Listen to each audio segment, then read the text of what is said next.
idée sortante de Montauban. Hein. Donc Arnaud, voilà, il fait partie de notre grande famille. Et c'est lui donc qui vient pour le cabinet d'expertise, Diagoris. Alors je te laisse parler, tu sauras mieux que moi. Merci. Il fait meilleur de ce côté de la salle, hein, déjà, je voudrais remercier l'UD pour l'invitation. C'est toujours intéressant d'assister à vos débats. Moi, je milite du coup dans le Tarn-et-Garonne, donc on est voisins.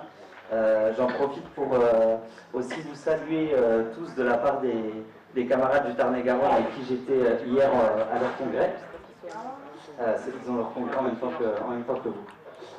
Cabinet Diagoris, c'est un cabinet d'expertise comptable qui intervient dans le cadre des CSE pour les élus.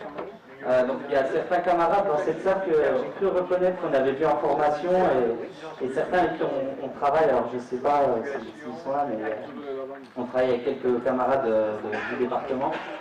Voilà, je ne vais pas faire, je crois qu'il y a un peu de retard, donc je ne vais pas vous embêter plus longtemps. Je vous invite à venir discuter sur le stand quand vous voulez, je serai là avec vous ce soir. Simplement, voilà, sachez que peu importe le cabinet, c'est important d'être accompagné, que ce soit par Diagoris ou un autre, mais il y a des sujets dans la période qui sont très importants. Je pense beaucoup en ce moment aux risques psychosociaux, que ce soit dans le public ou dans le privé. On intervient aussi dans le cadre des CHSCT. C'est des sujets qui sont dans la période encore plus fréquents. On sait que ce gouvernement a fait tout pour casser le droit des travailleurs, mais il en reste quelques-uns, dont l'expertise. Donc voilà, faut pas hésiter. Peu importe le cabinet, encore une fois, je ne suis pas là pour vendre une expertise. Bien sûr, si vous choisissez Diagoris, je serai très content. Mais voilà, faites-vous accompagner, c'est important. Je suis à côté, donc n'hésitez pas à venir. Je vous souhaite un bon congrès et à tout à l'heure. Merci à moi.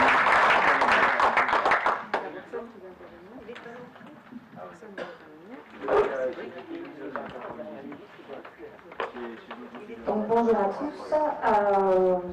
Moi je suis votre référente effectivement pour la Confédération pour votre idée.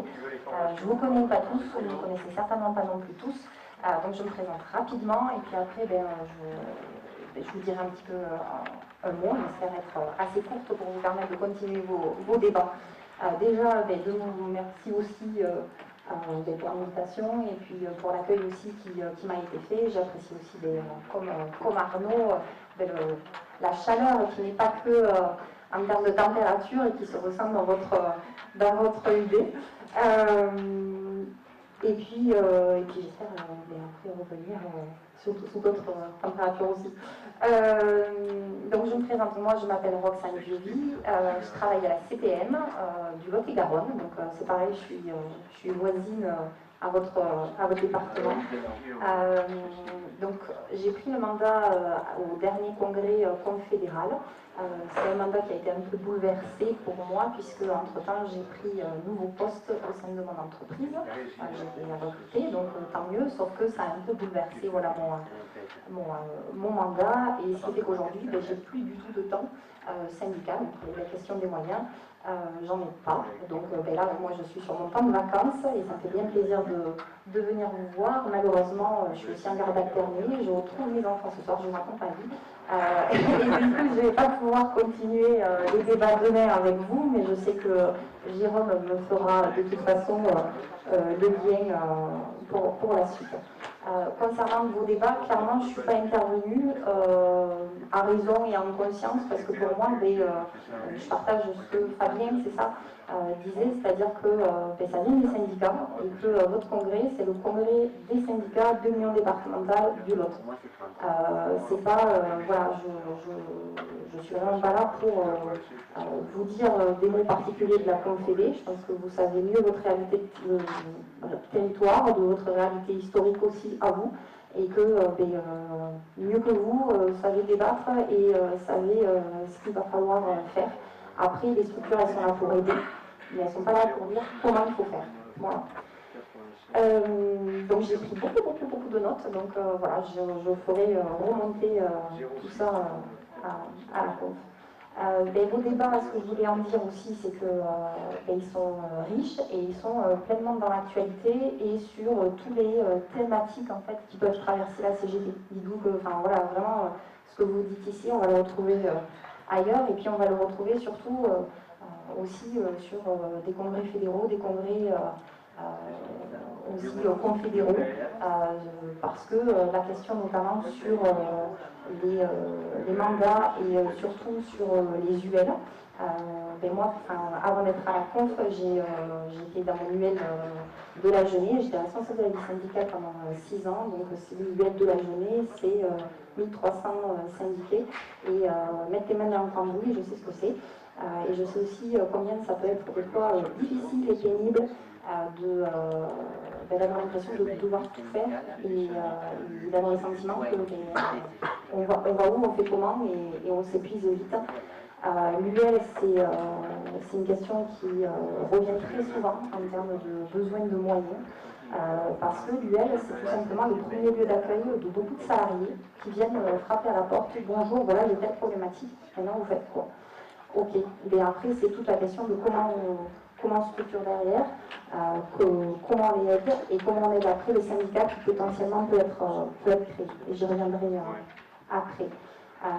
J'ai entendu aussi dans l'introduction de Jérôme que justement vous aviez une vraie relance de vos UL, de Cahors, de Figeac, de Villars, qui avaient vraiment ce souci de les relancer, trouver des militants pour s'y investir. Et après, c'est sûr que pour s'y investir, l'impact notamment de la réforme du CSE, elle se fait de plus en plus entière. C'est-à-dire que là, ça commence à venir, et puis ça vient de plus en plus fort parce que forcément, il y a plus de choses à faire. On se paye des réformes qui nous viennent dans la tête. Dans l'entreprise, ça a été aussi bien chamboulé avec la crise sanitaire. Il y a eu plein de choses à gérer en plus. Donc forcément, c'est compliqué d'être partout en fait. Et cette perte de moyens, notamment des CSE, elle se fait sentir donc, dans les syndicats, mais elle va se faire sentir forcément sur une UL, sur une UD, sur une FED et même sur la Confédé. Donc une fois qu'on a dit ça, voilà, les camarades ils se retrouvent en difficulté. Et nous, ce qu'on veut à la CGT, c'est transformer la société. Et transformer la société, c'est difficile de le faire tout seul. Donc l'idée, c'est comment on fait pour gagner un rapport de force. C'est aller vers les salariés, leur faire parler de leur travail. On a parlé tout à l'heure, c'était l'exemple de Decazeville aussi, avec les usagers qui avaient été impliqués. Et puis, écoutez, vous avez une super lutte actuelle à Drama, donc on espère qu'elle soit victorieuse. Je prendrai la suite de savoir comment elle aboutit et qu'est-ce qu'elle devient. Je pense aussi que le rapport de force il se gagne sur la syndicalisation, parce que plus de syndiqués, ça fait plus de bras, ça fait aussi plus de moyens, parce que c'est aussi des reversements de cotisations, et ça c'est des moyens qui sont donnés du coup à toutes les structures. Là-dessus c'est super positif, ce que vous avez aussi au niveau de l'UD et du LOT, c'est que vous avez réussi à créer des nouvelles bases syndicales, et franchement dans le contexte actuel, c'est pas donné à tout le monde que d'arriver à créer des nouveaux syndicats, parce que ça veut dire quand même qu'il y a des camarades qui ont été OK pour se structurer et se créer. Après, c'est sûr qu'il y a une perte d'adhérents. J'ai entendu parler dans vos débats de continuité syndicale, de comment on fait en sorte que les camarades aient envie de continuer après leur retraite. Il y avait des remises de médailles qui étaient dont parlait un camarade. C'est aussi se servir des camarades retraités, peut-être aussi justement dans les UL, qui puissent aussi peut-être s'impliquer dans la formation. J'ai entendu qu'il y avait des besoins là-dessus. Vis-à-vis des formations, oui, ce que je voulais dire aussi, c'est que ça permet vraiment de devenir acteur de son militantisme. Il faut vraiment, en tout cas moi c'est comme ça que je le vois, c'est que quand on sait ce qu'on fait, quand on comprend mieux pourquoi on le fait, on le fait mieux et il y a du sens derrière. Et par rapport à la formation, j'ai entendu tout le débat tout à l'heure par rapport à l'amendement qui avait été fait, mais rien n'empêche d'adapter les formations et de le proposer le soir. C'est aussi l'intervention qu'avait faite Dominique là-dessus, c'est-à-dire que, là pour le coup, on aura l'occasion d'en reparler, puisque moi j'étais donc sur la vie syndicale de l'UL d'Agen, clairement, notamment pour tout ce qui était, et il n'y a pas qu'une question de discrimination, c'est que vous avez des syndiqués isolés qui sont dans les multipros, des fois, ils ne vont pas poser des jours parce qu'effectivement c'est compliqué, ou parce qu'ils sont tout seuls, ou parce que plein de raisons. Vous avez aussi des femmes qui ne vont pas pouvoir vous dire moi le mercredi, clairement, ça ne va peut-être pas être possible. Et donc, c'est aussi comment on adapte, nous, comment on s'adapte. On a fait des formations le soir. Et puis, ça a permis aussi de faire formation au moment convivial. C'était tout bénef. Et ça permet de se rencontrer. Donc, il faut aussi se dire que, voilà, il y a des structures. Enfin, on a une orga, mais l'orga, après, elle peut aussi s'adapter à nos besoins. Sur le fait aussi d'être acteur de son militantisme, vous avez parlé aussi des jeunes. Les jeunes, clairement, j'ai 2 ados à la maison, si je leur dis pourquoi je leur demande les choses, ils les comprennent mieux.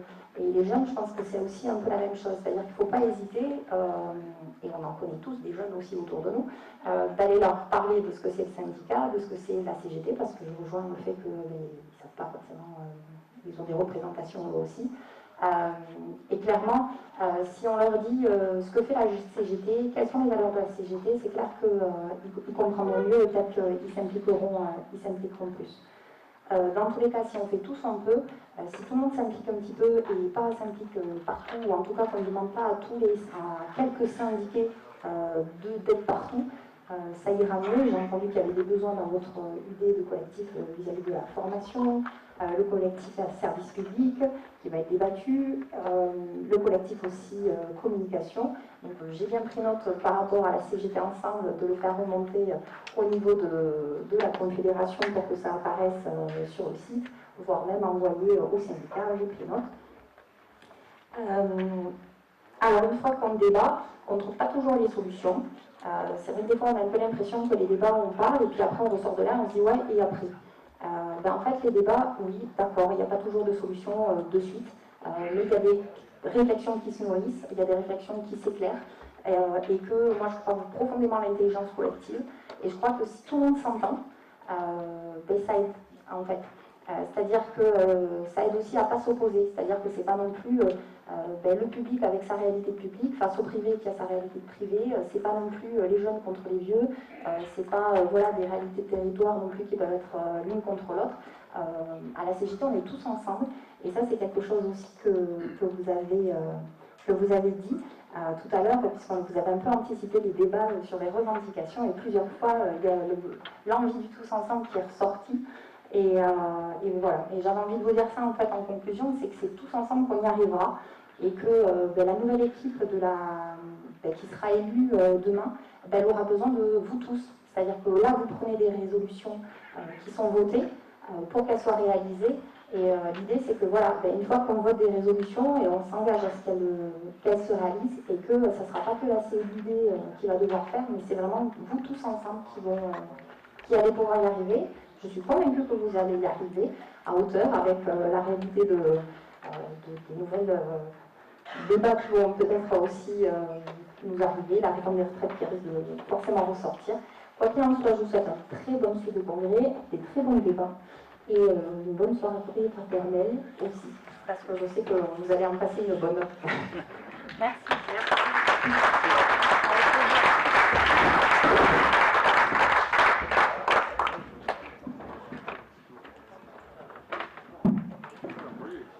Donc nous allons aborder le 3e thème,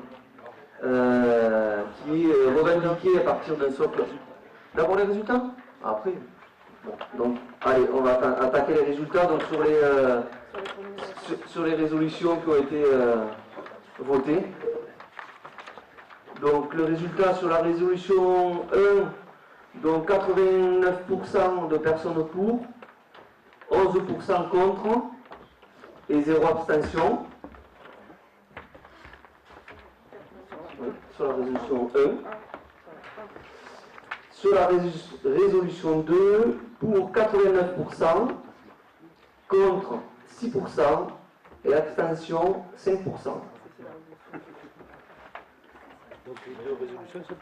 Donc les deux résolutions sont adoptées. Et on va attaquer la 3e, qui est pour. Non, non. Pardon. C'est pas là.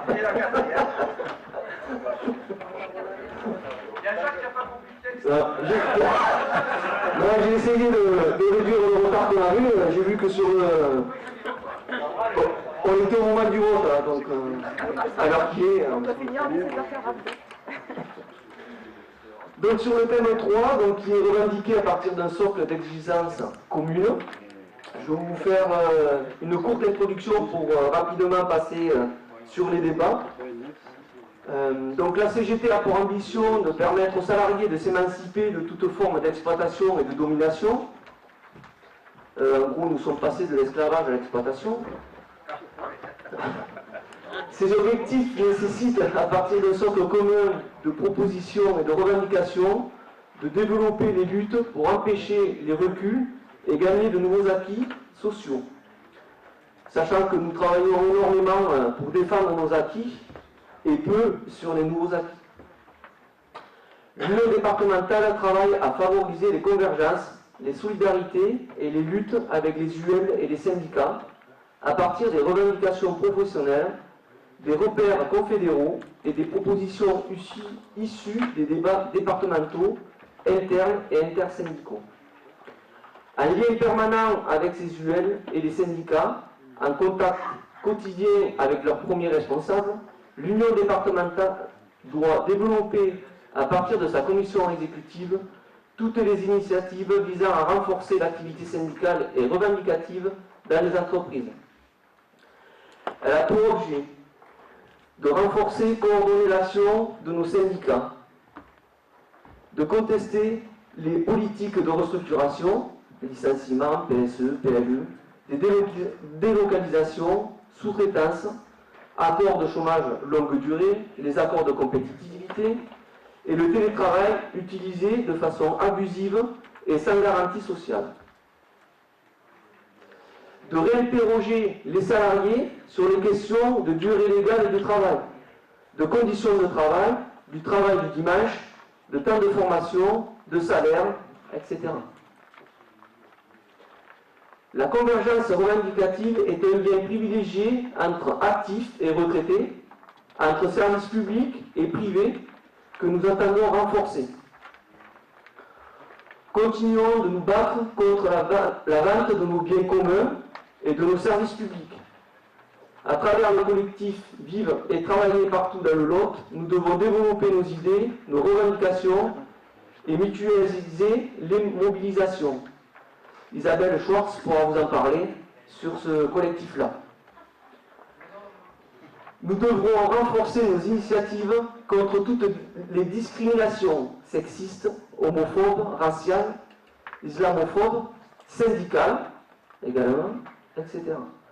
Contre tous les discours xénophobes, racistes, antisémites et islamophobes qui favorisent la montée de l'extrême droite. Notre département est aussi terre d'accueil pour les réfugiés fuyant la misère, la guerre dont le capitalisme exploite et tire parti. Il y a plus de Français à l'étranger que de migrants en France. L'immigration est une chance économique qui rapporte bien plus qu'elle ne coûte, contrairement aux fausses idées colportées par l'extrême droite. La CGT a passé au sein de sa démarche de développement humain durable la remise en cause des logiques de rentabilité financière et d'accumulation du capital. Cela doit permettre de préserver les conditions de vie des générations futures. Sont soulevées des questions de politique des transports, d'autosuffisance énergétique, de préservation de l'environnement. Je vous laisse la parole. Vous aviez beaucoup de débats concernant les revendications. Vous avez des choses à dire, je vous laisse la parole.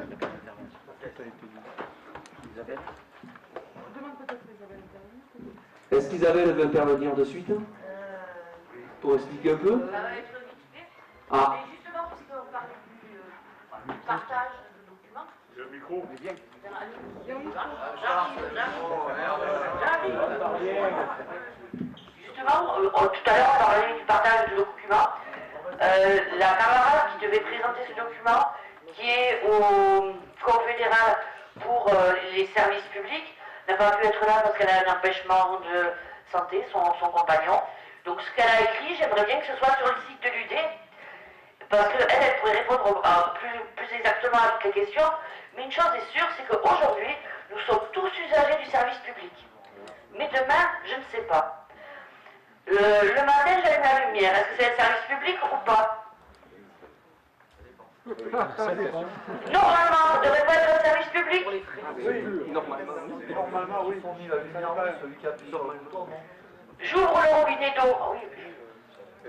Est-ce que l'eau ne doit pas être un service public? L'eau s'en va au privé. Et toutes choses comme ça. Et ils ont répertorié tout ce qui devrait être public et qu'on puisse mutualiser ensemble.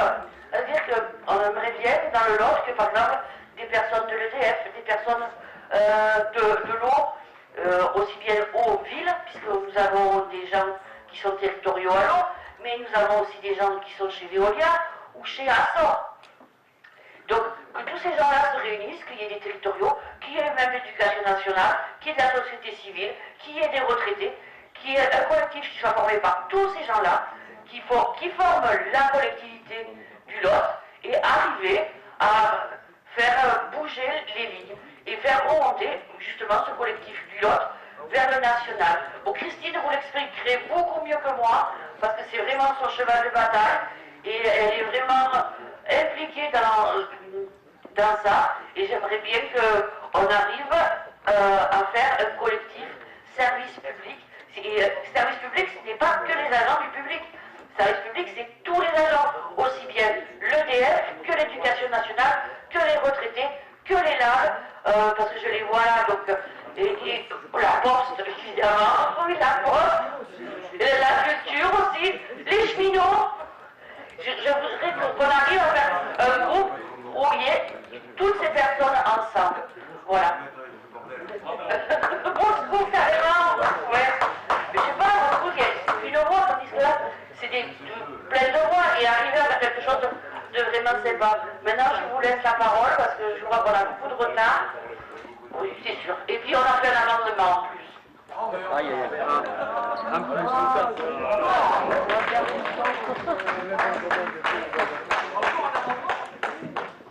je voudrais juste compléter un petit peu ce que vient de dire, pour compléter ce que disait Isabelle. Ce collectif, alors j'ai entendu tout à l'heure la réflexion sur le mot collectif et je voudrais revenir, qu'on s'entend bien, ce sont des, là ce qu'on appelle, ce serait des militants de l'interpro, donc des services publics mais aussi du privé, qui travailleraient au niveau du département pour justement avoir un plan de travail au niveau des services publics, quoi. Une démarche interprofessionnelle sur les services publics dans notre département pour établir notamment un plan de travail avec la consultation sur des besoins, la démarche CGT, quoi, la consultation des citoyens sur les besoins de services publics dans tel secteur, sur la santé, sur les transports, etc. Et d'établir un plan de travail pour aboutir à un revendicatif et un plan de travail justement pour avec derrière des réunions publiques. Enfin, Alain en a parlé également tout à l'heure. Enfin, ça fait déjà écho à des choses qu'on a déjà parlé tout à l'heure, enfin, dans l'ensemble de nos débats. Mais quand on parle de collectif, c'est pas un collectif qui sort, qui est dehors de la CGT. On parle bien d'un collectif CGT avec des syndiqués de l'interpro pour travailler sur ce sujet. Après, bien sûr, le collectif, il aura lui-même, bien sûr, à travailler avec des associations extérieures, des partis, des élus, je ne sais rien. Ça sera aussi ce que le collectif service public de la CGT, du Lot, aura défini de faire et de choisir dans son plan de travail. Voilà. C'était pour éclaircir ce point. Merci.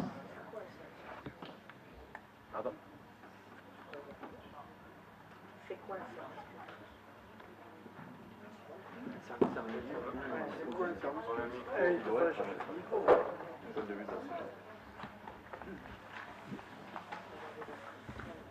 C'est quoi un service public?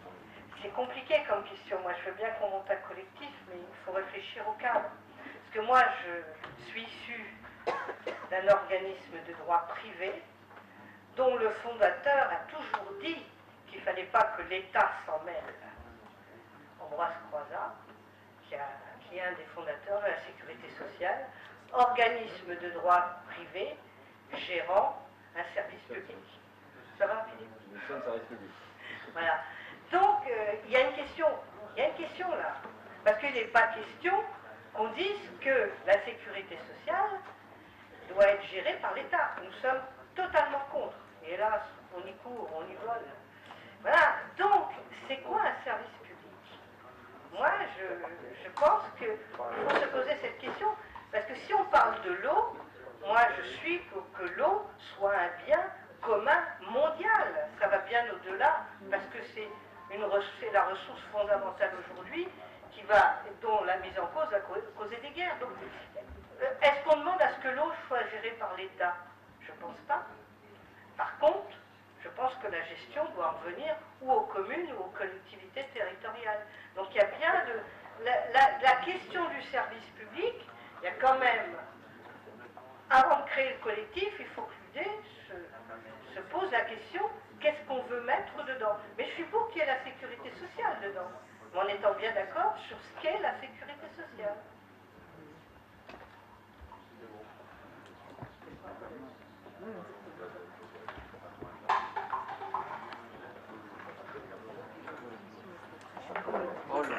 Alors pour en avoir, donc Laurent Moscalic, cheminot, et l'UL de Biars, c'est vrai que pour en avoir discuté avec la camarade, quand elle nous a proposé ce projet, donc Christine Boulier, on ne parlait pas vraiment du service public aussi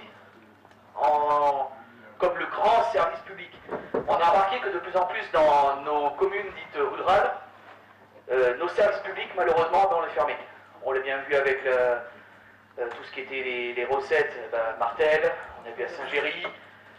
Aujourd'hui ce qu'on fait c'est qu'on nous balance un camping-car, où il y a 3 malheureuses personnes qui sont dedans, qui sont souvent des étudiants, qui sortent des études, qui ont une connexion internet quand ils en ont, et on balance les camping-cars. Alors je le sais parce que je fais partie en plus d'une commission qui est sur Coval d'Or. Coval d'Or c'est la communauté de communes qui fait Souillac, enfin tout le nord là-haut, que vous connaissez pour certains.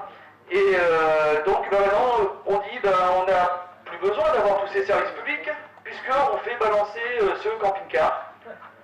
Voilà, donc en fin de compte vous avez besoin de faire votre carte grise, allez voir le camping-car. Vous avez besoin de refaire votre pièce d'identité, allez voir le camping-car. Vous voulez internet limite, et puis les chiffres de l'euro million vous les avez aussi. Voilà, donc gagnant c'est... Je me suis bien fait arnaquer. Mais non, ce qu'il faut, c'est surtout ne pas oublier que aujourd'hui, malheureusement, on attaque tout ce qu'on a réussi à avoir en conquête du point de vue de nos services publics. On nous les retire de plus en plus. Alors on parle de l'eau, je suis d'accord, l'eau c'est vrai que aujourd'hui c'est un gâteau qui est énorme, les mecs ils se partagent ça entre eux, ils se font du fric pas possible. Pour l'électricité, on peut en reparler aussi, pour les Hercule et tout le bazar, c'est une belle merde aussi. Mais tout ce qui est service, on va dire, de proximité, service qui est à la personne, aujourd'hui on nous force.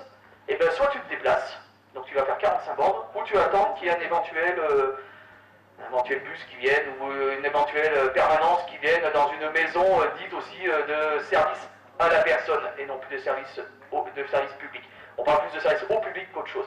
Donc c'est surtout aussi pour ça qu'il y avait eu ce collectif, on va dire, qu'on a mis tout ça en discussion, pour justement éviter qu'on se retrouve dans des déserts de services publics. Merci.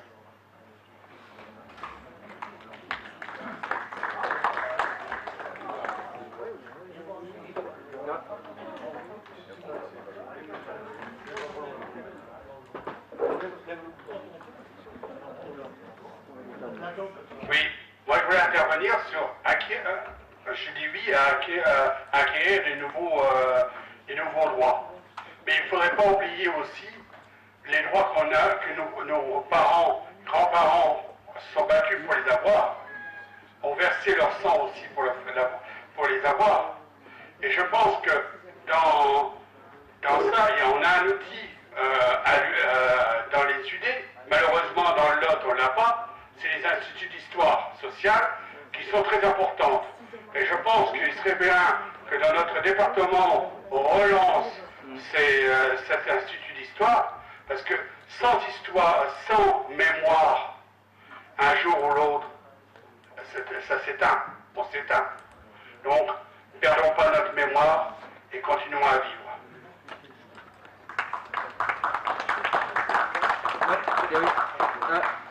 Deux secondes.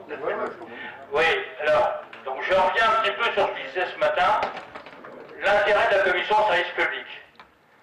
C'est pas seulement le fait de faire des convergences entre services publics, je dirais, ou réputer service public, parce qu'en service public, effectivement, pur sucre, il n'y en a plus beaucoup maintenant. Je rappelle que la Poste est une société anonyme, d'accord, donc voilà, mais pour autant, c'est un service rendu au public.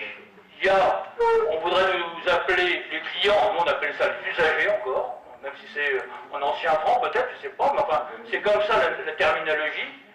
Et donc, la commission de service public, effectivement, elle aurait comme prérogative, si je puis dire, d'établir un plan de travail dont l'intérêt, pour moi, est celle-ci. Je prenais l'exemple de ce que j'ai vécu en suivant un peu l'affaire dans le bassin de Casseville, mais ce que j'ai vu également en Ariège, il faut se porter auprès de la population, de manière publique. Il faut qu'on sorte de nos locaux. Au fond, qu'on sorte de nos entreprises pour rencontrer la population, les usagers, sur les marchés, établir le lien avec eux, le débat, avec les élus de proximité. Et quand je parle des élus, je fais tout de suite un distinguo entre ceux qui veulent être sur la photo ou sur la dépêche, hein, encore une fois, et ceux qui veulent réellement défendre les services publics. Hein, bon. Sans parler de ceux qui se font le relais de la politique gouvernementale, de libéralisme, qui, de la main gauche, vous disent qu'ils sont avec vous, et de la main droite, bien entendu, votent toutes les contre-réformes à l'Assemblée. Je pense notamment à la petite Madame Thiéga à Figeac. Et c'est pas la seule, malheureusement. Bon. Hein, excellent, Thiéga. Voilà, bon, mais bon, ça c'est les gens sont hors jeu. On n'a même pas leur laissé la parole, parce qu'on les connaît, si on les invite, ils vont monopoliser la parole, bien entendu, et voilà, bon, on sera copains comme il faut. Bon. Non, moi ce que je veux dire encore une fois, c'est qu'il nous faut prendre des initiatives. Le meilleur lieu, à mon avis, c'est les unions locales. C'est l'interpro, avec les syndicats, bien entendu, avec des camarades qui sont désignés dans ces commissions et qui animent, encore une fois, cette commission pour les services publics, avec la volonté des objectifs de faire des réunions publiques, de faire des débats sur les marchés, effectivement, d'informer la population très concrètement sur les 20 dernières années, qu'est-ce que ça veut dire sur effectivement les centres de paiement, la Sécu, les bureaux de poste, les gares, les écoles rurales, effectivement, et de mobiliser sur ces questions extrêmement précises, avec tracts et pétitions, voilà, bon. Ce qui n'empêche nullement, hein, encore une fois, je vais entendre des camarades qui vont dire, oui, mais l'unité, oui, ça n'empêche nullement, effectivement, de, localement, je dirais, aider à la constitution de collectifs avec d'autres. Je rappelle, par exemple, les camarades du bassin de Casseville, à l'issue de la CGT, ils ont créé un collectif qui s'appelle Tous Ensemble, qui réunit très très largement, si je puis dire, hein, qui va aux associations de pêcheurs, aux commerçants, comme ça, qui mobilisent leurs adhérents, si je puis dire, quand il y a une initiative pour défendre un bureau de poste ou une entreprise, je dirais, en difficulté. Et à la fin, là, ça fait quelques milliers, je dirais, de militants, adhérents, qui sont présents à chaque fois au rassemblement.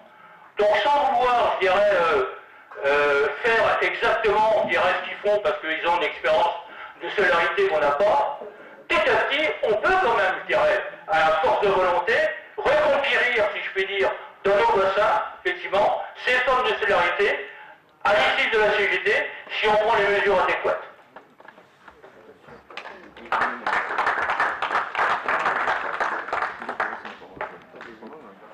Oui.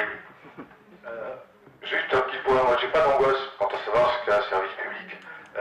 Je veux parler de mission de service public. On veut des missions qui concourent à la dignité humaine. C'est avoir de l'eau pour se laver, de l'électricité pour boire, de la culture pour se communiquer, et je ne vais pas citer l'ensemble des choses qui existent, qui soient dégagées des intérêts financiers. Parce que les intérêts financiers, ben finalement, on n'en met pas ici parce que c'est pas rentable, c'est une zone rurale isolée, on ne va pas les connecter à la fibre ou je ne sais quoi, ils ont qu'à se débrouiller autrement, voire quelqu'un dans le privé. Donc, il y a ce premier point. Le deuxième point, sur ce groupe, je préfère éviter le mot collectif. Il y a énormément de collectifs d'usagers dans la société qui se mobilisent pour un point ou un autre, qui éventuellement cessent d'exister ensuite. Je préférerais, c'est ce que disait Fabien ce matin, qu'on utilise les termes de coordination ou de choses comme ça. C'est une coordination d'action syndicale quand même. Et c'est toi qui disais que c'était usuel de l'animer, je suis tout à fait d'accord avec ce point. Il ne s'agit pas d'un collectif informe, voilà. Ou d'une commission, ce que tu veux. Monsieur. Jacques, vous.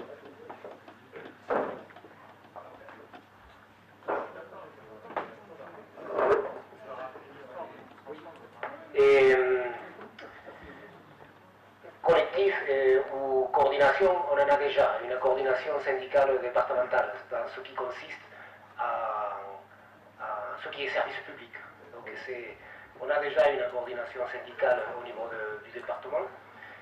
Ensuite, enfin, l'appeler collectif ou d'une autre manière, moi, représentant syndical au niveau des territoriaux, de la fonction publique, ce qui m'intéresse, c'est avoir plus des retours juridiques et statutaires de la fonction publique, qu'on essaye de défendre. Je ne suis pas juriste et je n'ai pas la connaissance qu'il faut pour savoir répondre à des démarches qu'on est obligé des fois d'engager, d'aller au tribunal administratif et avoir ces connaissances-là. Moi, si on peut créer quelque chose en associant avec les CST, des antennes ou des filiales, pour vraiment nous donner ces connaissances-là. Et je n'ai pas d'études de droit, et donc être responsable syndical demande aussi à une lecture juridique pour pouvoir défendre nos agents. Et on a de plus en plus des gens qui ne connaissent pas leurs droits. Et donc ça, j'ai entendu parler qu'à Toulouse, ils ont créé un collectif juridique pour informer les agents des procédures et de faire connaître aussi comment ça fonctionne au niveau de ces droits, tout simplement, parce qu'on est de plus en plus demandeurs de ça, et parce qu'on retrouve de plus en plus dans les collectivités, je parle de tout ce qui est commune, et donc oui, on peut l'appeler peut-être différemment, enfin, je ne sais pas, collectif ou intérêt général, j'en sais rien, enfin, mais là-dessus, nous, dans la fonction publique, on demande au niveau départemental d'avoir une information davantage des personnes capables, des juristes, avocats. Avocats, on sait que c'est payant. Si on a des gens qui peuvent nous aider à nous éclairer là-dessus, je le vois comme ça, ce collectif, qu'on aimerait bien avoir son retour là. Donc voilà, c'est un souci que nous on rencontre. Aujourd'hui, la CGT Pays des Cahors est souvent aidée par une dame, Joséphine Assouma, retraitée de la fonction publique dans le 31, qui a travaillé dans le 82 aussi énormément, donc qui aide le syndicat Pays des Cahors, mais est à la retraite. Donc, oui. Donc voilà, on aimerait bien avoir cet éclairage juridique que ça nous fait énormément du bien pour créer des dossiers et pour savoir répondre aux agents.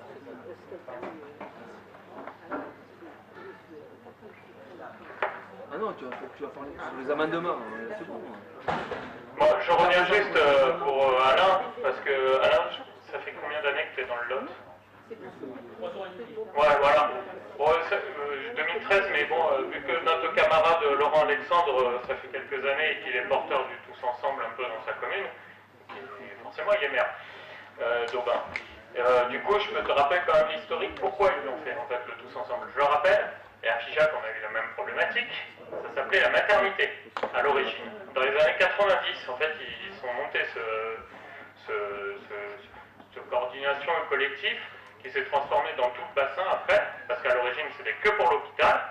Donc c'était des élus qui en avaient un ras le cul, qui étaient de gauche.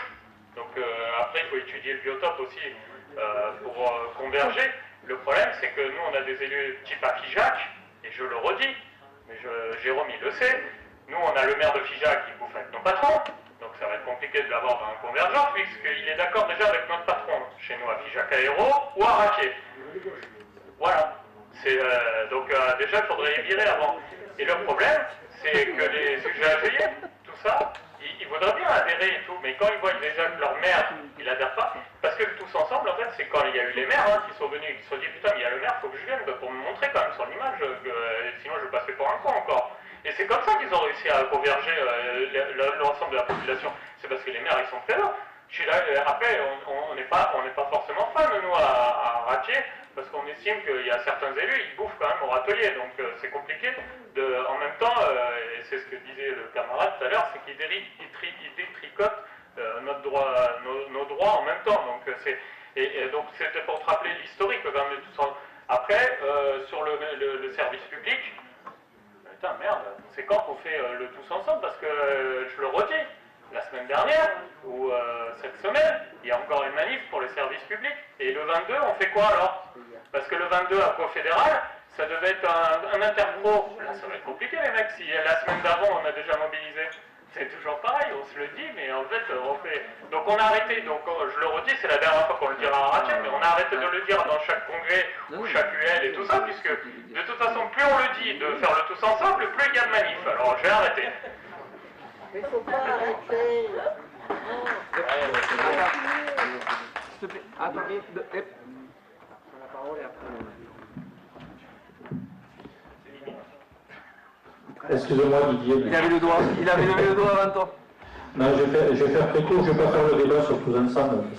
On l'a déjà eu en plus avec Fabien il y a déjà quelques années, pour ne pas dire plus. Effectivement c'est compliqué, mais moi je suis OK pour tous ensemble quand on est sur les bases de la CGT, ça me va bien.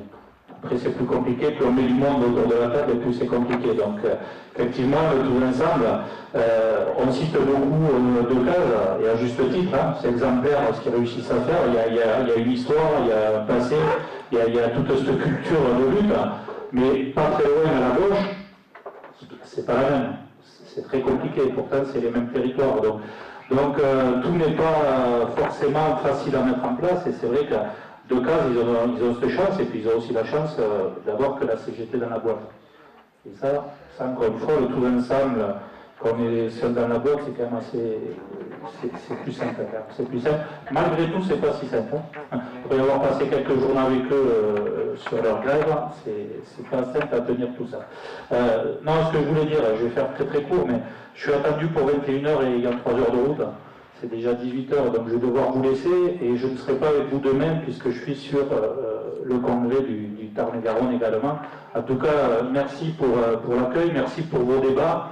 On sent la motivation et on sent que la future CE, que je félicite déjà, même si je ne connais pas les noms et qu'il y a toujours du suspense dans ce cas-là. En tout cas, voilà, je vous souhaite à tous une bonne fête de travaux, et puis surtout une CE dynamique, et une CE ne sera là que pour coordonner l'activité de tous les syndicats. Donc voilà, encore une fois, merci à toutes et à tous, et vive la CGT du Lot.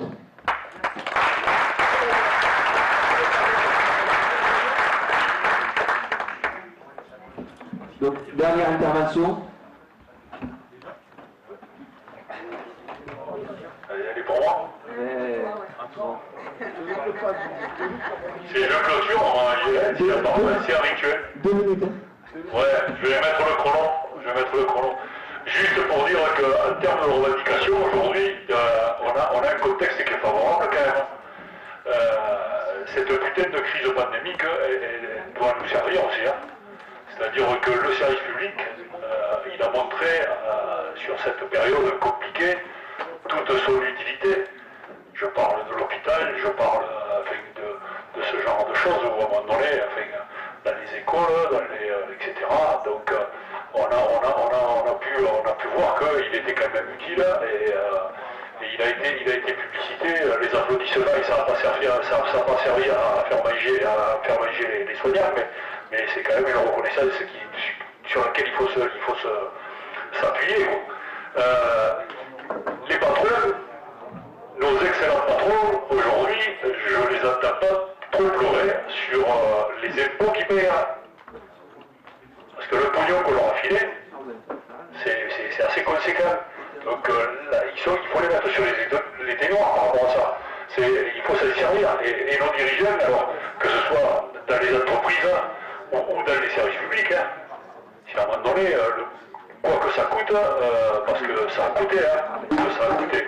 Des masques qui servent à rien, qui arrivent 6 mois après les besoins, les tests qui servent à rien, qui arrivent 6 mois après la nécessité, les vaccins et les vaccinodromes et toute leur merde. Voilà, donc il faut s'en servir aujourd'hui. Alors après, moi ça fait 40 ans que je milite, depuis que je milite, les choses ne sont pas changées. Le 12 décembre, c'est pas nouveau. Il y a 40 ans, c'était déjà comme ça. Les plus anciens que moi, ils se rappellent qu'avant c'était aussi comme ça. Donc on peut se le dire, comme je le disais ce matin, toute la journée, demain on pourra commencer. Ça ne fait pas avancer le schmilblick, quoi. Donc il faut peut-être trouver des solutions pour faire que, après, en termes de communication, effectivement, on n'est pas bon. La CFDT, pour ne citer que les oranges, là, ils sont meilleurs que nous parce que eux, ils communiquent sur des opérations qu'ils n'ont pas faites. Et ils tirent les marrons du feu. Ouais, non, mais il faut le dire. Donc, en termes de communication, il faut qu'on s'améliore, nous. Et il ne faut pas seulement le dire, il faut qu'on le fasse. Voilà, c'était juste pour amener un peu de peps.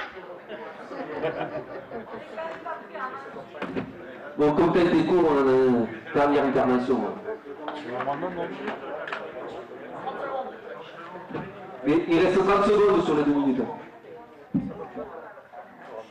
20 secondes. 10 secondes. Ouais, ils vont couper le jus, là, le DF. Là. Ah, oui, ouais.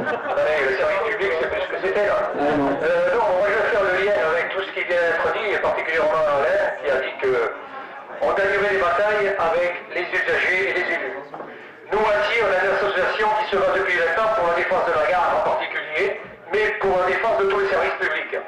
Et on a toujours utilisé le triptyque usagers, élus et cheminots. Voilà.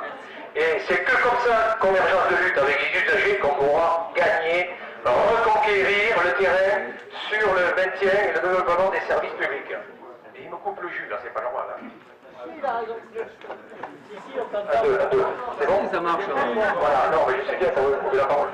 Donc, pour être court, moi, dans le sillage de la lutte des facteurs aggravants, j'annonce qu'à Acier, ce vendredi, on fait une manif à 17h30 pour défendre le bureau de poste. Et je vous invite nombreux à venir en solidarité pour nous soutenir. Les facteurs de Gramat seront là présents. Et tout à l'heure, j'ai eu un coup de fil de Virginie Long à Gramat, qui est responsable de CGT à Gramat, qui m'a dit qu'avec notamment avec la Confédération paysanne et d'autres syndicats et d'autres collectifs, il allait s'organiser une grosse manif tenue secrète, je sais pas, coup de poing, on fait bon. Parce que hier, Serge va l'expliquer, mais ils ont été amenés à la table de négociation, soi-disant, monsieur le préfet, là, monsieur Prozic, c'était un semblant de négociation, un foutage de gueule de première classe, hein, pour parler crûment, quoi. Voilà. Voilà, merci. Donc à vendredi à Acier, 17h30, merci. Bon. On va passer, parce qu'il y a des amendements, donc on va passer à la résolution. Attends 2 minutes. Ah, oui. Ça rebondit c'est important. Pour rebondir de Gramat.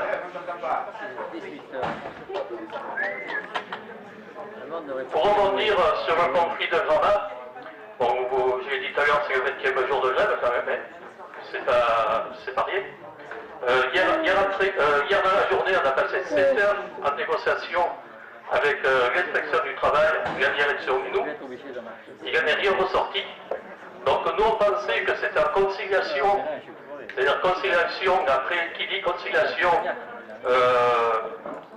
l'inspection du travail doit faire un compte rendu, un procès verbal pour dénoncer évidemment les désaccords.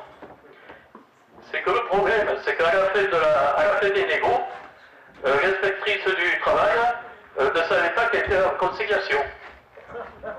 C'est extraordinaire. C'est extraordinaire. Alors là, on voit qu'on n'est plus dans un état de droit. Parce que là, c'est le préfet qui décide, avec un affiant de la direction de la Poste, et évidemment, l'inspection du travail est là pour fermer sa gueule et en dire, vous ne dites rien. Parce que quand on avait eu l'inspection du travail 2 jours ou 3 jours avant, c'était pas du tout le même langage. Il parlait bien de conciliation. Et là, tout d'un coup, ah mais non, on n'est pas en conciliation, on est en observation. Voilà. Alors là, c'est se foutre de la gueule des gens. Donc, comme a dit Jacques, maintenant, il faut passer à l'étage supérieur au niveau des actions, hein, quitte à être violent, hein, tant pis, hein. Il faut y aller.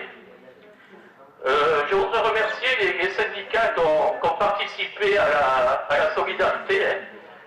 Ça, c'est très bien accueilli par les camarades. Et ça, c'est très important pour le moral, hein, des agents. Parce que là, il faut se dire, ils vont perdre un mois de salaire. C'est un mois de salaire en moins. Donc, bon, évidemment, la solidarité, ça continue. Hein. Les syndicats qui n'en ont pas fait, même un chèque de 50 € est le bienvenu. Hein. C'est pas négligeable. Il n'y a pas de petite somme. Hein. Donc, demain, je ferai une petite tirelire que je mettrai à disposition. Et chaque congressiste pourra participer en individuel à la solidarité du conflit de Gramat. Voilà. Je vous remercie de m'avoir écouté. Et le combat n'est pas fini. Au contraire, il ne fait que commencer. Alors, on va passer du coup à la résolution. Juste pour terminer sur la poste de Gramat, hein, parce que c'est le conflit est moment quand même. Hein. On ne peut pas l'occuper comme ça, quoi. Ouais, d'accord. Donc moi je propose à l'Assemblée une réflexion là pour tout l'ensemble des syndiqués, là, comme les facteurs, ils ne peuvent pas agir, aller bloquer le camion de la poste le matin, tous à 8 heures. Voilà. Donc, au niveau de la commission des mandats, est-ce qu'il y a eu des amendements, pardon? Est-ce qu'il y a eu des amendements sur la résolution 3? Bien sûr qu'il y en a. Et oui. C'est déjà bien l'heure. Il est en retard. Devinez qui?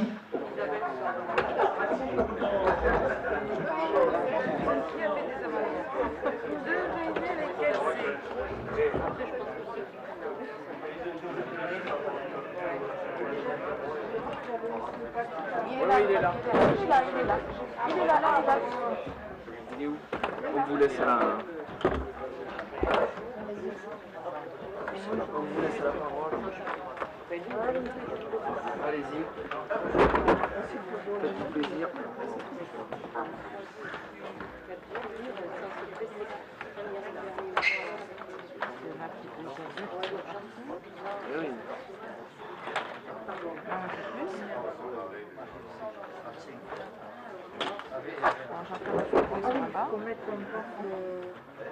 Oui.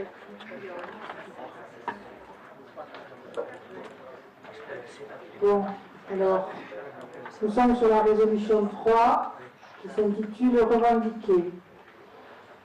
Je la lis. Le Congrès réaffirme ses ambitions de changer la société par la revalorisation et la transformation du travail. Pour cela, il décide d'amplifier le débat avec les salariés sur le contenu, le sens, l'organisation, les conditions et la finalité du travail, de mener des campagnes sur les salaires, le nouveau statut du travailleur salarié, les 32 heures, la protection sociale, l'emploi et les retraites.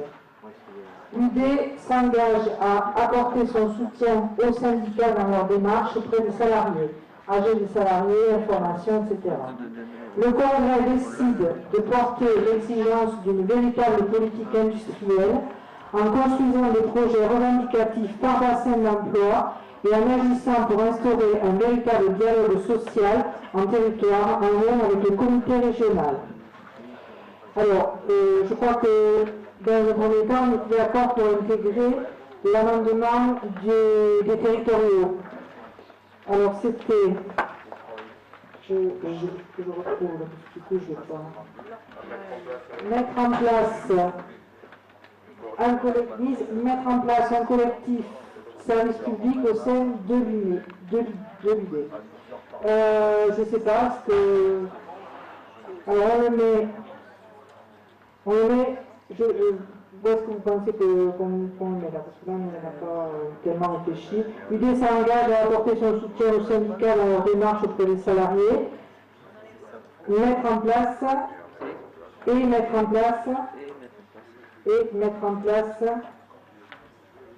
s'engage à apporter et à mettre en place. Est-ce que c'est pertinent là, cet endroit-là? Oui, c'est ça, moi, il me semble aussi. À la fin, oui, mais justement, mais c'est à la fin. Après la politique industrielle, alors? D'accord. Le Congrès décide de porter l'exigence d'une véritable politique industrielle, voilà. Et ensuite, donc, du coup, le Congrès, on remet le Congrès, et c'est chaque fois une phrase, je ne sais pas. Mais non, il ne s'engage pas le Congrès. Non, il ne s'engage pas. Et non, c'est pas le Congrès là, du coup. C'est pas le Congrès. Le Congrès décide donc, la mise en place. La mise en place. Alors, mais parce qu'il faut, comme ça a été... Le Congrès décide également. Voilà, alors, le Congrès décide... Acte. Ouais, d'accord. Acte la mise en place d'un collectif. Alors, est-ce qu'on est d'accord sur le mot collectif ou voilà, parce qu'on n'était pas d'accord. Il y avait collectif, coordination.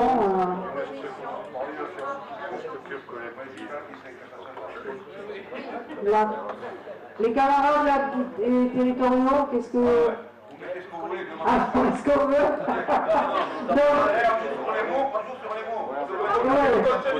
Alors, tu mets collectif et on peut l'appeler autrement après. Donc collectif, ok, on l'appellera comme on veut après, service public au sein de l'UD. Donc ça... Oui, non, de travail, il a raison. Attends.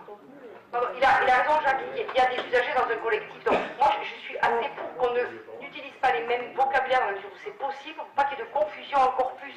Quand le collectif viendra avec nous, les syndiqués, revendiquer quelque chose, on mélangera tout. Bon, alors un groupe de travail. Moi, je trouve qu'un groupe de travail, pour l'instant, on pourra renommer en y réfléchissant, parce que là, c'est... Voilà. Une coordination, ça représente un ensemble. Groupe de travail, collectif, coordination, moi, groupe de travail. Alors, on va mettre groupe de travail, et comme ça, après, on verra comment on l'appelle, quand on aura travaillé. Voilà.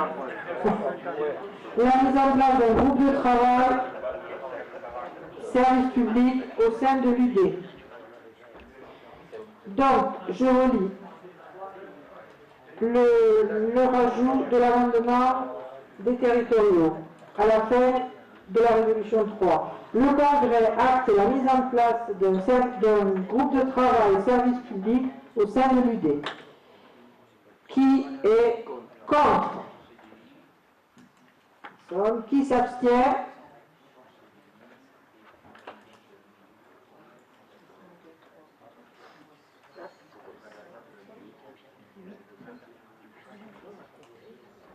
C'est les enseignants, ils mettent 2 heures.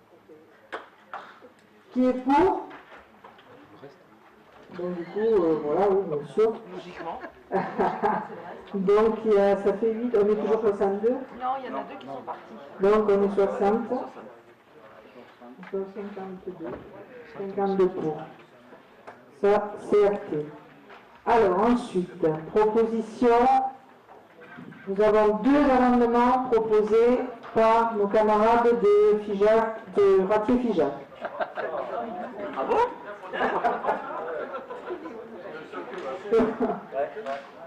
Texte initial. Nous sommes sur le troisième paragraphe. L'UD s'engage à apporter son soutien aux syndicats dans leur démarche auprès des salariés. AG des salariés, information. Texte proposé. L'UD s'engage à apporter son soutien et les moyens nécessaires aux syndicats dans leur démarche auprès des salariés. AG des salariés, information. Voilà, donc c'est sur les moyens. On donne la parole aux camarades pour savoir de quels moyens ils parlent. Du coup, on demande des moyens. À l'idée, on parlait tout à l'heure, je l'ai entendu, le camarade de Cahors. Du coup, il a besoin de moyens, des fois juridiques. Nous, on parle de ça. En fait, l'UD, elle est quand même là pour orienter tous ces moyens. Enfin, je sais pas, il doit avoir quelque chose. Parce qu'avec les CSE, c'est ce qu'elle disait la dame tout à l'heure de la Confédé, il manque des moyens aussi pour fonctionner au bout d'un moment. Donc, il y a la réalité du terrain aussi, aujourd'hui. C'est que l'UD, il faut qu'elle prenne conscience que pour qu'on puisse avancer, il va falloir nous donner aussi des moyens.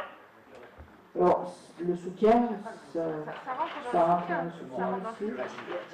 Après, on peut préciser, est-ce que vous voulez mettre juridique, on va mettre juridique, parce qu'il y avait assez des salariés en formation, donc on peut mettre juridique. Hein. Je pense que ça va dans les moyens qu'on nous propose de nous. C'était ça l'esprit de cet amendement. On remarque quand même qu'on manque vachement de moyens sur le terrain. Alors nous, encore une fois de plus, on ne prend pas notre cas particulier, parce qu'on sait très bien qu'on peut appeler Gilles Bellivier qui est au prud'homme, pour le camarade de Gilles Bellivier. Forcément, on a des moyens qui... Mais on ne va pas faire une exception ratifiante, encore une fois. Il faut que tous les syndicats comme ils sont tout seuls, ou national, qui sont que 2 ou 3 syndiqués, qu'ils aient les mêmes moyens qu'on a à la limite. Et donc c'est à l'UD de le traduire ça. Il y a les PD aussi qui sont là pour ça. Non, nous, on va être au plus près du terrain. Moi, je suis désolé, encore une fois de plus, les PD, ça monte à Paris, on ne peut pas fonctionner comme ça, il faut être au plus près. Là, c'est le progrès de l'UD, dernière nouvelle.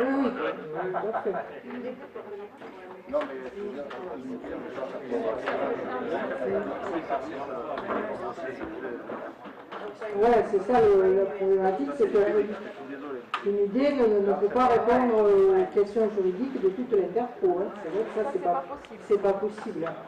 On a pris un accueil, il y a quand même un accueil juridique aussi à l'idée. Vas-y, budget.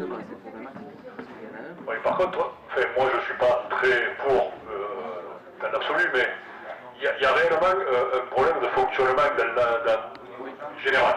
Sur le monde du travail, il a changé. Alors encore que c'est pas le bon exemple, parce que les camarades de Ratier, c'est un site, tous les salariés sont pratiquement là, donc c'est en matière syndicale, c'est plus pratique.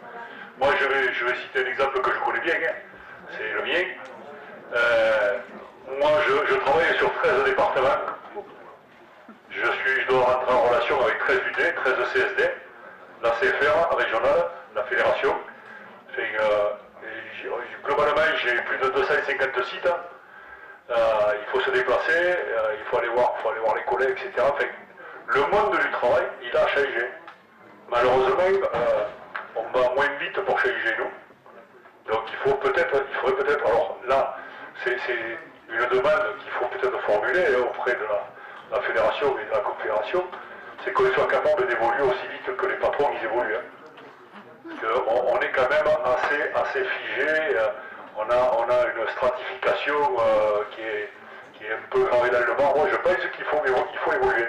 Alors, je ne sais pas si ça répond réellement au questionnement du camarade, mais il est vrai qu'aujourd'hui, on se retrouve face à des patrons ou des administrations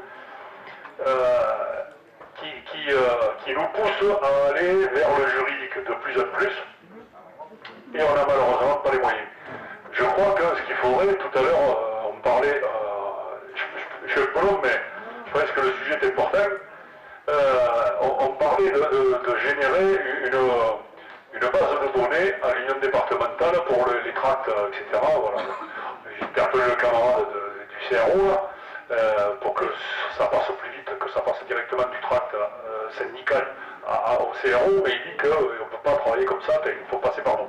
Mais je pense que comme fédéralement et fédéralement, on pourrait avoir une base de données sur des décisions de justice au tribunal administratif ou autre, de manière à ce qu'on puisse aller chercher quand on rencontre des problèmes qui peuvent être spécifiques et peut-être concordants avec des décisions de justice qui ont été rendues pour nous éviter justement, et surtout avoir cet outil pour contraindre les patrons et l'administration à changer la donne. Parce que on est vraiment embêté. Voilà, j'ai terminé.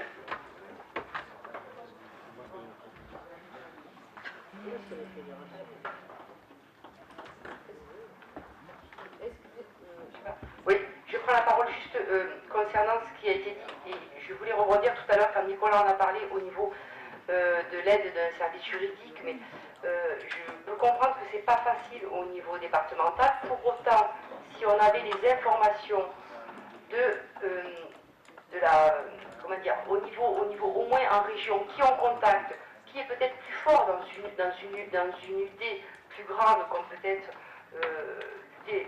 sans être obligé d'en référer à la région, mais l'UD peut-être de la Haute-Garonne. Moi je vois des fois, j'ai en référence les copains syndiqués des CHU, que ce soit Montpellier ou Toulouse, mais c'est vrai qu'il faut aller le chercher. Et ça encore, on se le permet parce qu'on les connaît un peu, qu'on les a rencontrés, soit sur les congrès santé ou comme ça, mais sinon, tout un chacun dans son petit duel n'a pas ce lien facilement. Et ça peut bloquer. Et évidemment, comme il a été dit, l'employeur, lui, sur le côté juridique, il est au point, parce que le peu qu'on en connaît, qu'on maîtrise, lui, il sait très bien nous dire « Ah non, désolé, je crois bien qu'il y a une jurisprudence là. » Et évidemment, on n'est pas des juristes et on ne peut pas le prétendre. Mais donc, avoir la possibilité, parce que c'est ça qui fait aussi notre crédibilité auprès des copains ou des camarades qu'on défend. À un moment, ils nous demandent quelque chose. Moi, j'assume complètement de ne quasiment rien savoir là-dessus. Mais par contre, si je ne sais pas, je lui dis, je vais me renseigner, je te promets de tout faire pour me renseigner, et là j'ai besoin qu'on me renseigne. C'est ça. Soit parce que le département d'à côté a traité ce type de sujet, alors c'est là que la base de données peut être intéressante au niveau des échanges entre là, mais effectivement, pour moi, il nous manque cet outil. Bon, j'ai parlé un petit peu de la difficulté de la représentativité santé action sociale sur notre département. Malheureusement, bon, il est parti, notre secrétaire régional. Je pense que c'est aussi un peu la même problématique en région. Bon, il faut essayer d'y remédier. Donc là, ce n'est pas ou ça ne restera pas la responsabilité du secrétaire départemental, mais au moins qu'il transmette le message que ça, en tout cas, nous, dans notre département, et je dis avec sa spécificité, parce qu'on n'a pas de CHU et tout ça, on a cette problématique et je pense que ce qu'on reconnaît nous dans la fonction publique hospitalière, on le retrouve dans la fonction publique territoriale. Voilà.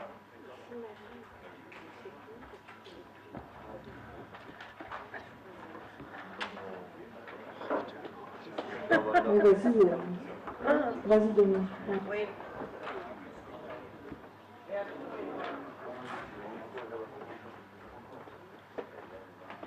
Une mémoire sur... Je ne sais plus combien il y a de conventions collectives en France, si quelqu'un s'en rappelle. Voilà. Plus les statuts de la fonction publique, parce que c'est pas tout à fait pareil. Plus, dans la métallurgie, vous avez la spécificité d'accords régionaux. Plus, je pourrais en rajouter comme ça. Je ne parle pas des accords locaux. Donc voilà, il y a le rôle des fédérations. Et les questions qui sont posées, moi je viens d'une fédération, c'est des questions qu'il faut poser à votre fédération. Parce que c'est pas possible. Enfin, Jérôme, j'ai beaucoup d'estime pour lui, je pense qu'il a de grandes capacités, mais connaître toutes les conventions collectives, l'intégralité du statut que je trouve extrêmement compliqué parce que je viens de privé, plus les accords régionaux de la métallurgie, et j'en passe. Alors je ne parle pas des cheminots parce que c'est pas simple non plus, etc. Non mais c'est pas possible. Et quand vous parlez de jurisprudence, alors moi je suis de formation juridique, la jurisprudence c'est pas ce que vous imaginez. Hein. C'est beaucoup plus compliqué que ça. Parce que c'est pas parce qu'un tribunal de prud'homme je sais pas, à Tarbes va décider quelque chose que celui de Cahors va dire la même chose. Parce que la jurisprudence, ça ne se construit pas comme ça. L'UD a un service juridique qui fait ce qu'il peut, mais qui reste très interprofessionnel. Je pense qu'il fait un bon, enfin les camarades qui sont font un bon boulot. Voilà, après ce que vous demandez, je suis désolée, Je le disais en aparté à Daniel, j'étais très fatiguée à la fin de mon mandat parce que les syndicats s'imaginent qu'on est des magiciens. Non, on est Jérôme et l'équipe de l'UD, c'est des hommes et des femmes tout à fait normaux, mais très compétents. Mais... Non, c'est pas possible ce que vous demandez. C'est impossible. Il y a des choses qui sont possibles, ça, c'est impossible. Voilà, c'est comme ça. Et alors, deuxième problème, puisque je connais quand même bien les questions juridiques, attention, attention, le juridique ne résout pas tout. Il n'y a rien qui remplace le rapport de force. Alors, je sais que c'est compliqué à expliquer à un salarié, hein, je ne vous fais pas de leçon. Mais le juridique, vous allez vous embarquer sur des trucs, et ça ne résout pas tout, parce que je vous dis, d'un tribunal à l'autre, non, la jurisprudence, c'est pas un truc gravé dans le marbre. Hein. Du tout, du tout, du tout. Et puis alors, moi, ça fait quelque temps que j'ai quitté, que je ne l'exerce plus, ça s'est encore dégradé, puisqu'il n'y a plus la hiérarchie des normes. Moi encore, pour moi, c'était facile, il y avait la hiérarchie des normes. Maintenant, vous n'êtes même plus là-dedans. Donc, attention, le juridique, ça ne remplace pas la grève des postiers à Gramma.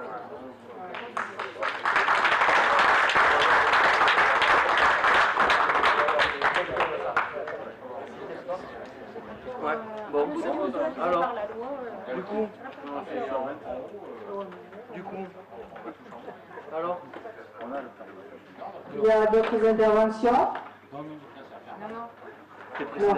Donc, on va passer au vote de l'amendement.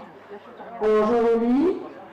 L'UD s'engage à apporter son soutien et les moyens nécessaires aux syndicats dans leur démarche auprès des salariés avec des salariés d'information. Donc c'est et les moyens nécessaires qui sont à rajouter. Qui est contre?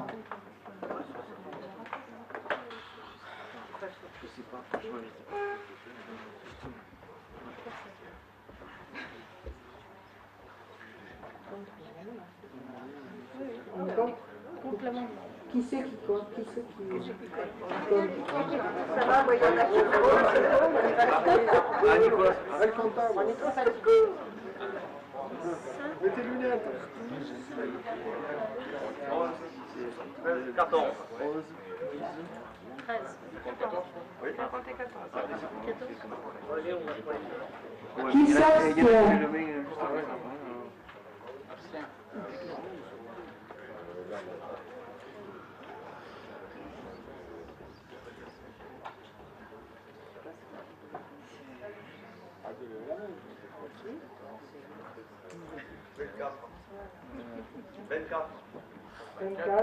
Qui est pour? Ouais,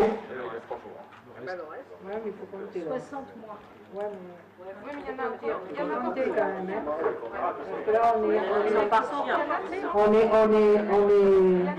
couvert, faut compter là. Ouais.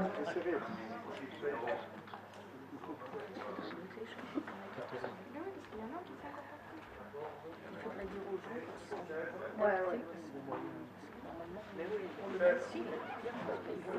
16. Donc, alors, récapitule. Contre 14, abstention 24, 16 pour. On est...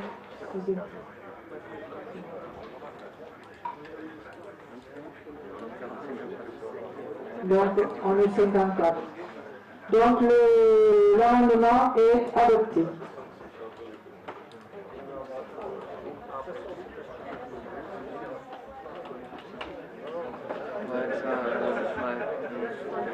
Oui, et juste Vincent, comment ça marche?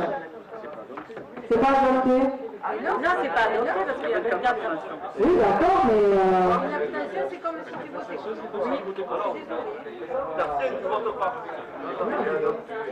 Il a adopté, non, il a adopté.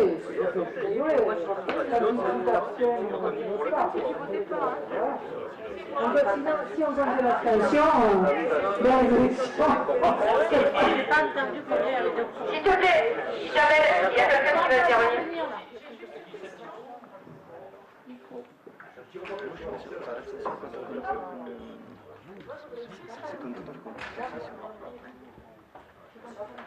Allô? Oui. Moi, je veux juste savoir, les personnes qui votent sont bien des personnes qui ont un mandat. Les invités n'ont pas le droit de voter. Donc on est bien d'accord. Je suis habitué, je vois pas.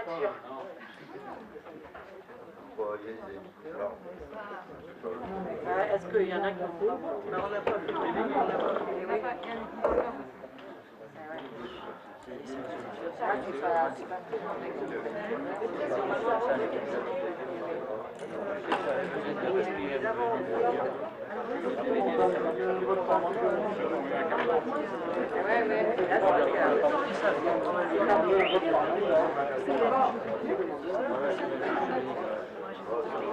Alors, Daniel, normalement c'est adopté. Hein. Bon, merci. Quand je vote contre, c'est adopté. Donc il y en a une autre, non? Il y en a une autre, ouais. Alors, le Congrès décide de porter l'exigence d'une véritable politique industrielle en construisant des projets revendicatifs par bassin d'emploi et en agissant pour instaurer un véritable dialogue social en territoire en lien avec le comité régional. Donc l'amendement, le Congrès décide de porter l'exigence d'une véritable politique industrielle en construisant des projets revendicatifs par bassin d'emploi, entre parenthèses, définition et liste des bassins d'emploi, et en agissant pour instaurer un véritable dialogue social en territoire en lien avec le comité régional. Alors bon, on va demander aux camarades d'expliquer la parenthèse là, on n'a pas très bien compris.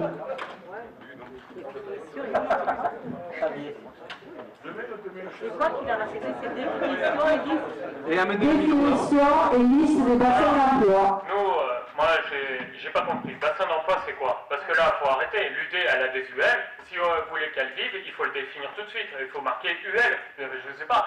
Alors, sinon, dans la métallurgie, nous, le bassin d'emploi, je rappelle quand même, les anciens métallos, ils le connaissent, c'est la mécanique balai. Ça partait quand même de la Corrèze à Rodez.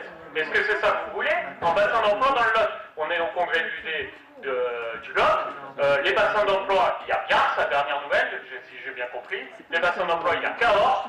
Il y a les bassins d'emploi à Figeac. Après, si vous ne voulez pas définir sur les UL et vous interdire, rien ne vous interdit hein, de faire à Gourdon, peut-être en bas, là-bas, c'est comment Montcuq et tout ça, là-bas. Donc, le Quercy blanc et tout, si vous voulez faire un truc sur le Quercy blanc, pourquoi pas? Mais le bassin d'emploi, ça veut dire quoi? C'est bien de marquer un truc sur un document, mais moi, je ne sais pas ce que ça veut dire. Il faut m'expliquer. Donc, en fait, tu demandes ce que c'est, tu demandes pas forcément. Moi, je demande, le syndicat Ratchet Fichac, il demande une précision sur le bassin d'emploi. Si vous ne voulez pas mettre sur la précision, vous ne mettez pas. Alors, moi, je passe la parole parce que moi, je ne sais pas. Hein.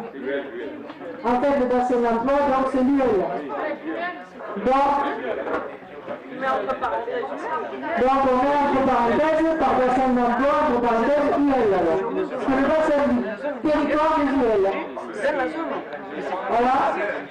On est d'accord. Donc, le bassin d'emploi, territoire des UL. C'est ça?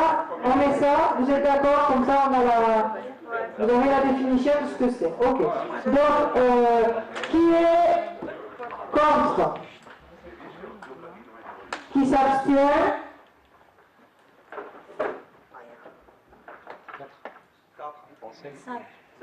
5.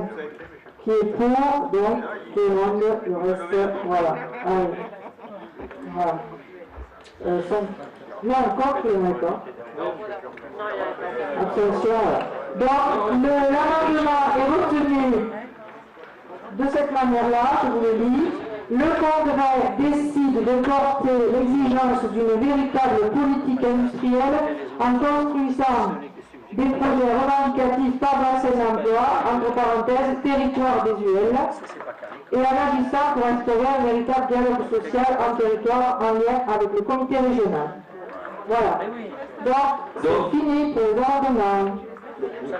Voilà. Donc on va passer au vote de la résolution 3. Donc, est-ce que vous voulez que je vous lise la résolution 3 ou on passe directement à l'apéro Ah non, il y a autre chose. Hein. Il y a autre chose. On reviendra demain. Allez, c'est bon, voilà. On est pour ceux qui étaient écrits. Je te donne, on y passe là. Tu lui dis la présidence de l'État. Oui, regarde. Je t'en mets pas deux des fois là, regarde. On peut laisser les affaires. Il faut remettre au défi. Fin, c'est terminé. Presque, c'est pas fini. Non, c'est pas fini, c'est là. Un poil. Bon, t'as connu qu'on va faire le résultat demain, on attaque directement le thème 4.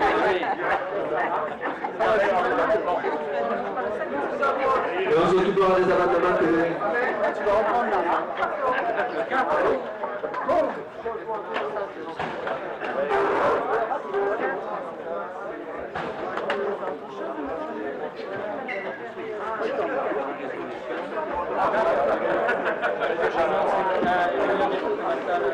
Allez, c'est en novembre. C'est ça là. Comme vous avez vu, ça sera vite. Il fait chaud alors. Il faut pas en voir.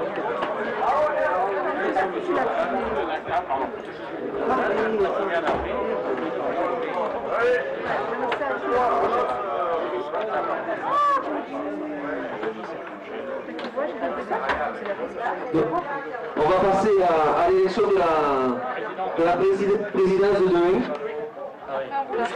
Et après on vous lâchera. Présidence, c'est pas mal. On lâche rien.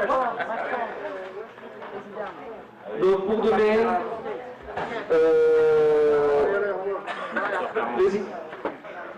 président Dominique Didier et assesseur Séverine Lequel. Voilà. Donc, qui est pour? Qui est contre? Qui s'abstient? Bon, c'est bon, je vous lâche.